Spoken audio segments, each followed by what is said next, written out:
Alright guys, we're doing sight reading lesson 102 and we're really concentrating on that level that is so important, so crucial, that intermediate level where you really learn to read.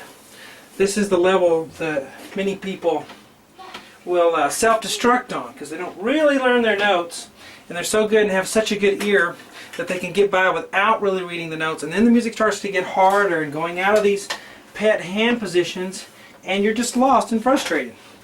So we're really going to hit this intermediate level a long time before we progress to a harder level of sight reading, okay? So if this seems for lesson 102 to be quite easy or whatever, that's good. We want it to be that way because we're not going to, the point isn't to stay on it forever. The point isn't to learn this song and have this be one of your favorite songs. It's just a vehicle to get to the next level. Okay, I want to put as much easy music as I can in front of you so that you become an excellent reader, so that when you do get to something more difficult, it's not so hard to read it.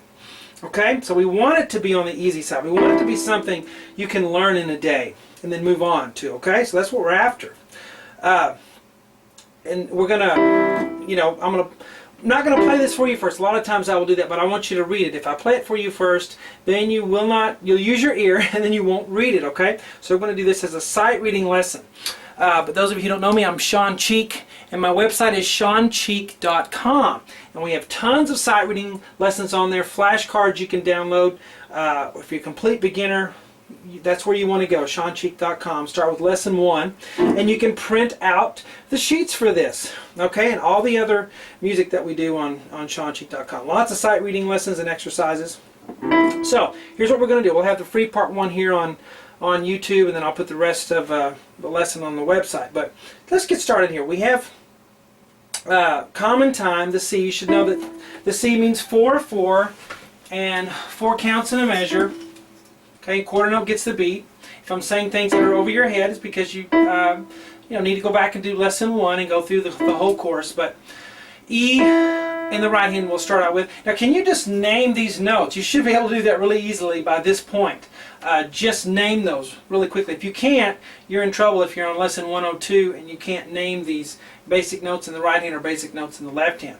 Okay, so you should know E, G, G, E, D, C, D, E, G without having to use your little jingles that everybody uses. So we don't want to do that. We don't want to count up from one note to the next. You need to know each individual note by itself. Can you name them? Pause the video and see if you can do that.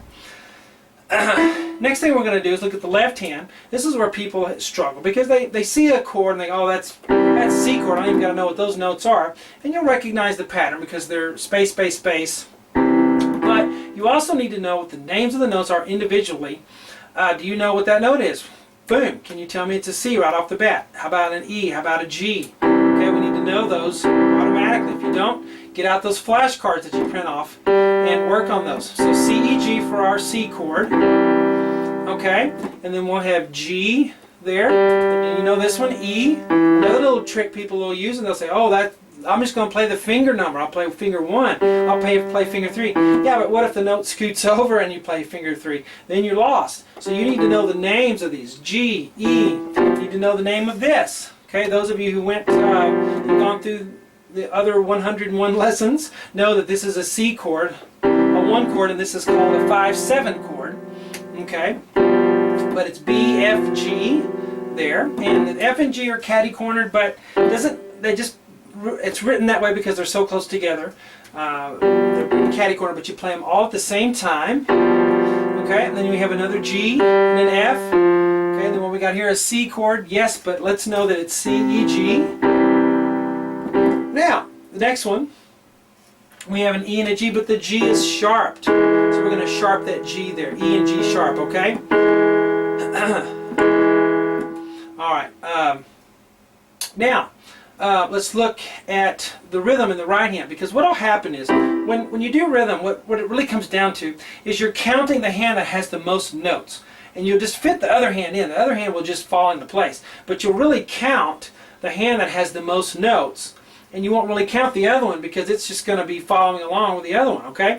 So when we count this, 1 and 2 and 3 and 4 and we have a dotted quarter note. Okay, a quarter note already gets 1 count. Well, the dot adds to its value half of itself. So it already gets 1. Half of 1 is a half, so it gets 1 1/2 with the dot. Again, something we've gone over extensively in the earlier videos.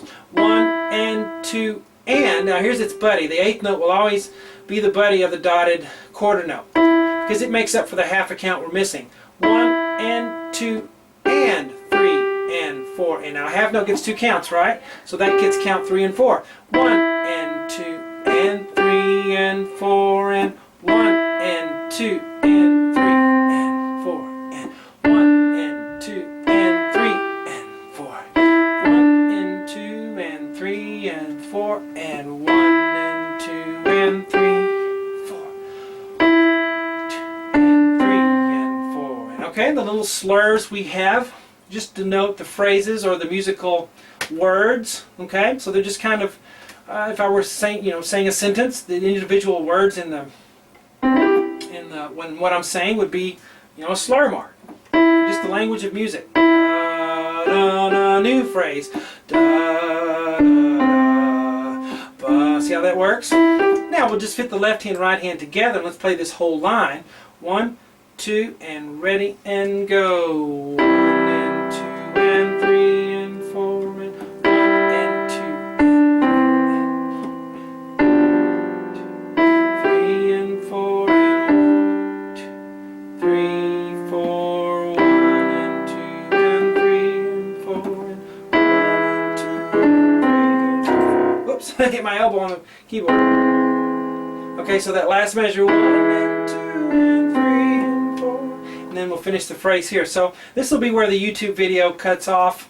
And those of you who want to get the rest of this lesson and all the rest of my lessons, sight reading lessons on SeanCheek.com, just get a membership there. But so bye to all you YouTubers, and let's continue for those on SeanCheek.com. Here we go.